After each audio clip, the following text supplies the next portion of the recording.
in the department. Welcome to Rupavahini News live on Channel I. I'm Sanani Samaranayaka. And I'm Dushan Boss. First take a look at the headlines. Bilateral talks of Sri Lanka-Israel heads of states begins tomorrow. The cost of living allowance of the public sector employees has been increased to 7,800 rupees. India cuts privileges of American ambassador and US diplomatic officials. 20 tons of Sri Lankan coins stockpiled in Dambudiva Indian temples. Government decides to sell kerosene only through cooperative societies. Former US Defense Secretary vehemently condemns Obama's Afghan military strategies.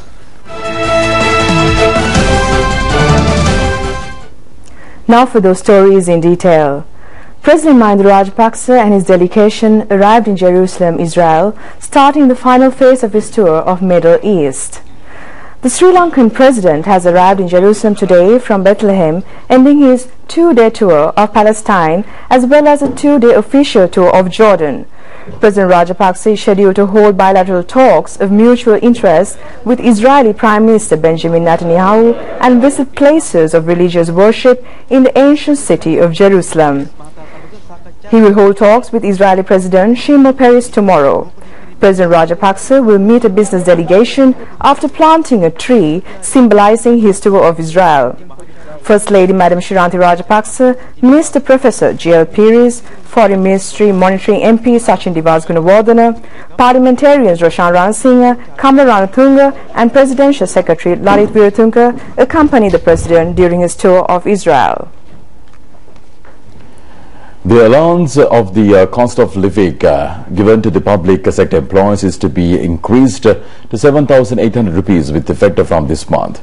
This allowance is entitled for the staffs of corporations, statutory boards and the projects. The cost of living allowance of 6,600 rupees has been increased by 1,200 rupees from the 2014 budget proposals.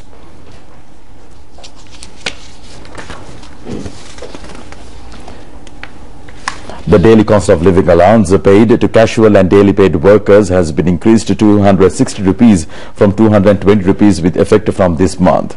The inflation is being maintained at a single digit during the past 9 months due to pragmatic monetary measures of the government.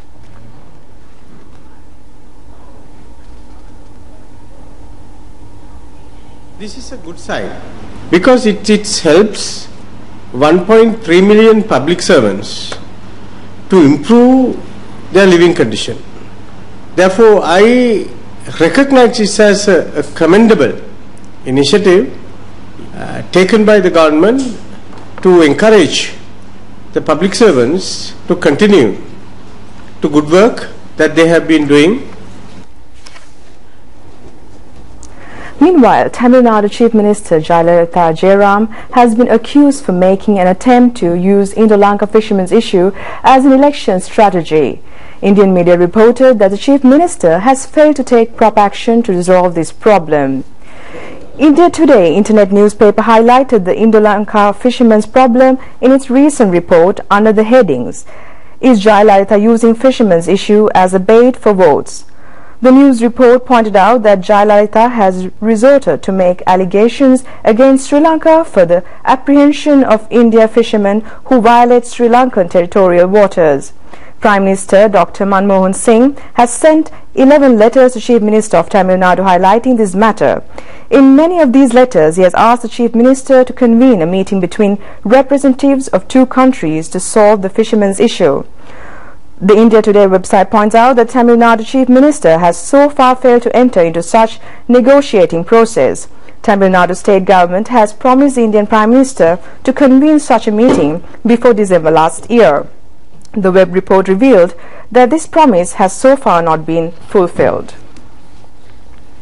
Meanwhile, India had taken measures to further reduce privileges given to the US ambassador and the diplomatic officials amid a diplomatic row over last month's arrest and strip search and India, the Consul General in New York.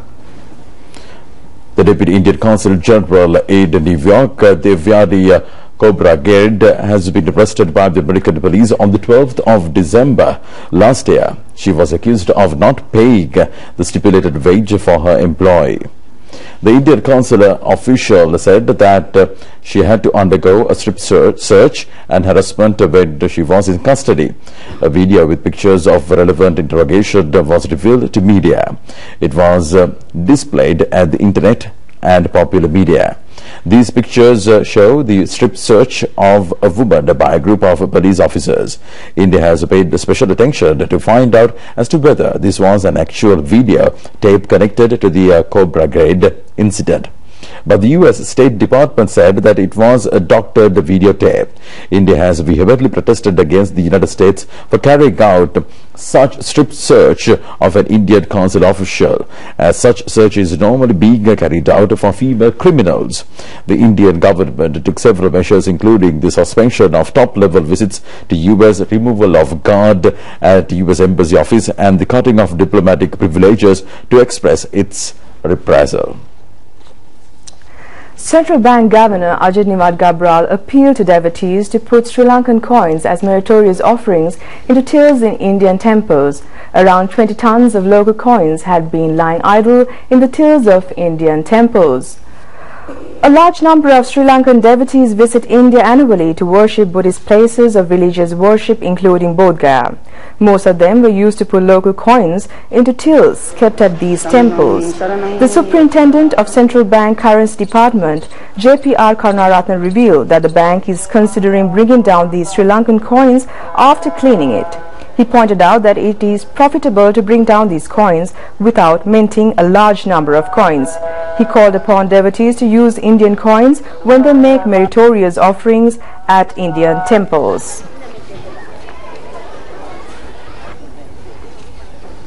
Midland Ceylon Petroleum Corporation decided to sell kerosene only through cooperative societies in the country. The aim is to improve the cooperative movement. The daily sale of kerosene is in the region of 350 metric tons. 870 out of over 1,000 fuel filling stations owned by the Petroleum Corporation were used to sell kerosene along with petrol earlier. People had to face difficulties due to the selling of kerosene along with vehicle fuel. This difficulty is to be eased with the setting up of separate kerosene filling stations at cooperative societies. It will pave the way towards improving fuel filling station facilities and consumer services. Petroleum Corporation said that the issuing of license to sell kerosene has been completely suspended with effect from the 1st of January. The new decision will be implemented after conducting a survey. The corporation said that there will be no change in concessionary price of kerosene given to consumers with the implementation of this initiative. The 115th birth anniversary of former Prime Minister, the late SWRD Bandaranaike, has been commemorated. The late Mr. Bandaranaike's name has gone into history as a head of state who committed to create people's era in the island nation. Mr. WRD Bandaranaike was instrumental in forming Sri Lanka Freedom Party, joining hands with progressive leaders like Mr. D.A. Rajapaksa in 1951. He took measures to bring the party closer to the people, and it has won the general election in 1956. Bandaranaike government has fulfilled many social services, including making Sinhala the official language, transforming Vidyodaya and Vidyalankara pyramids to universities, nationalization of buses and port.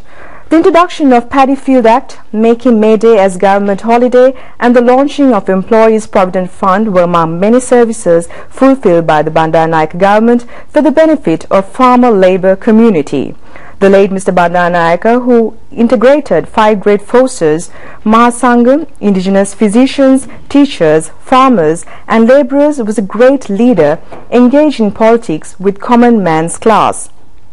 Capitalists who cannot tolerate social reforms taking place in Sri Lanka had shot dead Prime Minister Bandaranaike on the 26th of September 1959. A ceremony to commemorate the 115th birth anniversary of former Prime Minister, the late SWRD Bandaranaike, was held at the Bandaranaike statue in Galle Face, Colombo this evening. It was organized by the Bandaranaike Birthday Commemoration Committee. The General Secretary of the SLFP, Mr. Maitripala Sirisena, garlanded the Bandaranaike statue. The members of the Mahasangha, Prime Minister D.M. Jayaratne, Western Province Governor Alavi Maulana, Minister Nimasri Pal De Silva, Tista Kalaladiadda, several ministers and MPs, Bandaranaike family members and trade union leaders were present. Minister Nimal Siripal De Silva reiterated that the responsibility of people's representatives is to carry out politics in a disciplined manner. Certain politicians have become newsmakers at present. He pointed out that all politicians should commit themselves to protect the dignity of parties representing their voters. The minister was speaking at a meeting of SLFP Galle district organization representatives yesterday. He said that the politicians should not become newsmakers to opposition and media. Such persons will bring disrepute to the party.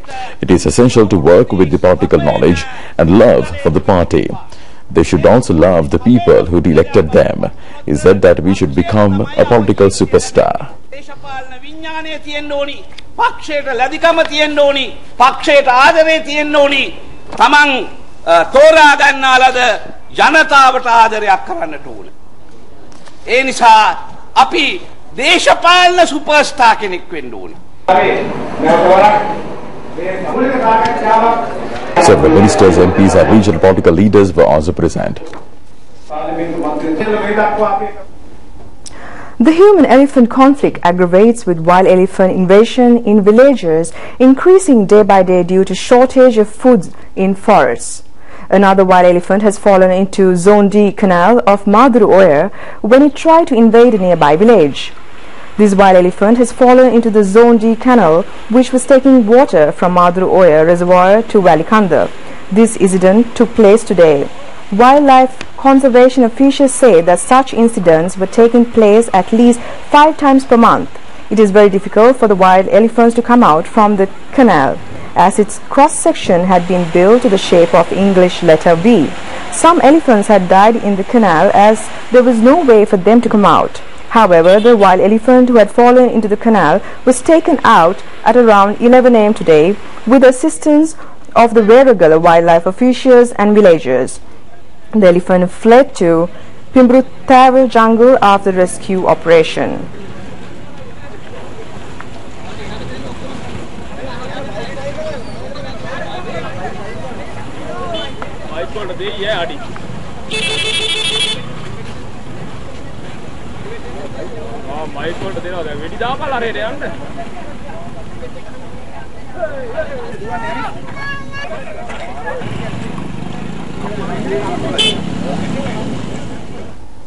A tourism guidance book to make Sri Lanka as a tourist attractive destination has been published for the whole world.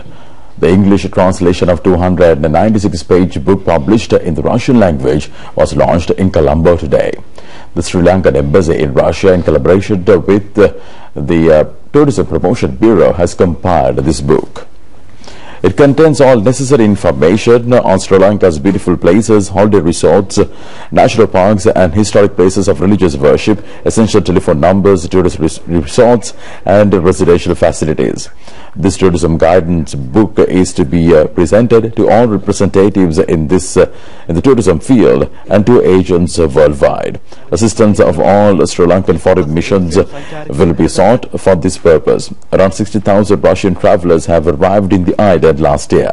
The number of tourists visited the island from various areas in the world was around 1.2 billion in the year 2013. The aim of the government is to increase tourist arrivals up to 1.6 million this year. Sri Lankan ambassador in Russia, Udayanga Veeratunga, said that this tourism promotion process will be helpful towards achieving this target. The chairman of Sri Lanka Tourism Promotion Bureau, Bashura Seranka Gunaratna, heads of institutions and several representatives of the tourism field were also present at the book launching ceremony. Meanwhile, a ceremony to launch a book, Digu Inimak, a long innings compiled on the political career of Western Provincial Council, Renuka Dushant Pera, was held at the SLFI in Colombo today. The 36-year-old political biography of Renuka Pera was compiled by Edward Chandra Siri. Mr. Renuka Pera is serving as a Western Provincial Councillor since 1999. He is the Chief Government Whip of the Council. He is also holding a post of SLFP District Organizer of Colombo. Minister Basil Rajapaksa, Suri Premajanta, Deputy Minister Geethanjana Gunawardana, Lasanta Aligiyavanna, Tulip Vijayasekara and Provincial Council Ministers Uday Gam Manpila and Hector Betmage were present.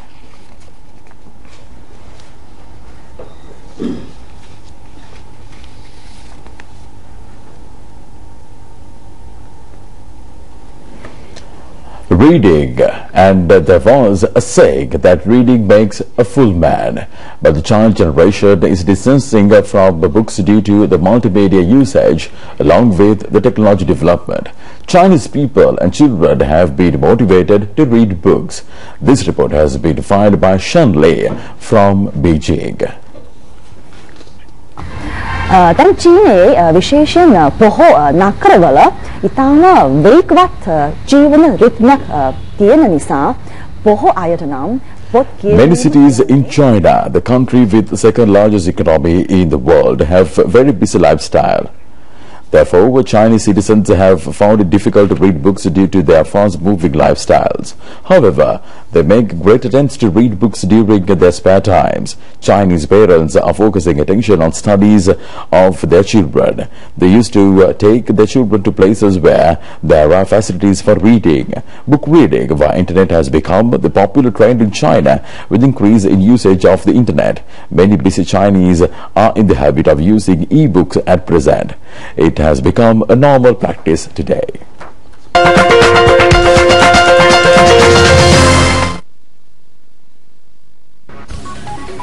And with the latest on the world of sports, we have Javed with us. Over to you, Javed. Thank you, Az.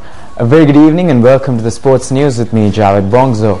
Sri Lanka with 57 runs for the loss of 1 wicket, restricting Pakistan's first innings total to 165 runs in their second test, which began in Dubai today. Sri Lankan pace and spin attack restricted Pakistani batsmen to low score except Khurram Mansoor, who top scored with 73. Nuwan Pradeep took 3 for 62, while Ranga Nehera claimed 3 for 26, bowling best for Sri Lanka. Suranga Lakmal took 2 for 45 and Shami Deranga claimed 2 for 25. Taken, caught behind, beautifully done. Ranga has picked up Yunus Khan and the ball. Edged and taken. Ranga is on fire. That's his edge and taken, caught behind. This is working now for Sri Lanka. Taken at cover. Pressure getting the better of her. An open basketball tournament was held recently to mark the 70th anniversary of Christ King College Thudalla Jayala. Wattalokia School and St. Peter's College Bambalapitiya won the championships.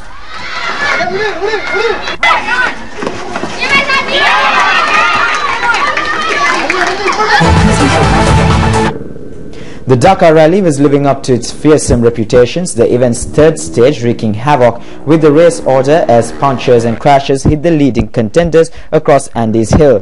Joan Bereda of Spain has won the motor bike event, riding 373 kilometers from San Rafael in Argentina to San Juan. Nani Roma of Spain has won the motor car event. However, Stefan Peter Hanser has won the overall championship.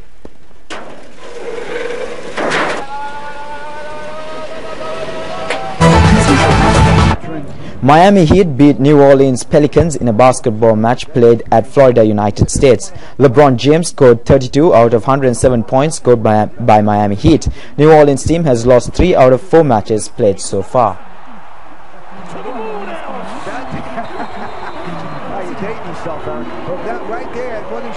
On Saturday night, they lost by.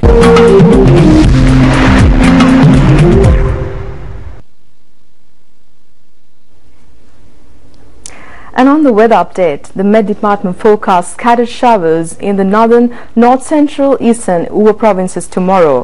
Thunder showers will develop at several places in Sabaragamuwa, central and southern provinces tomorrow evening or night. And before we go, let's take a look at the headlines once again. The bilateral talks of Sri Lanka-Israel heads of states begin tomorrow. The public sector employees' cost of living allowance has been increased to 7,800 rupees. India cuts privileges of American ambassador and US diplomatic officials. 20 tons of Sri Lankan coins stockpiled in Dambutiva, Indian temples. Government decides to sell kerosene only through the cooperative societies and news from overseas. Former US Defense Secretary vehemently condemned Obama's Afghan military strategies. And that's all the stories we have at the moment. Do join us once again tomorrow at the same time. Take a look at the very latest on the world of news. Till then, have a wonderful time. Good night.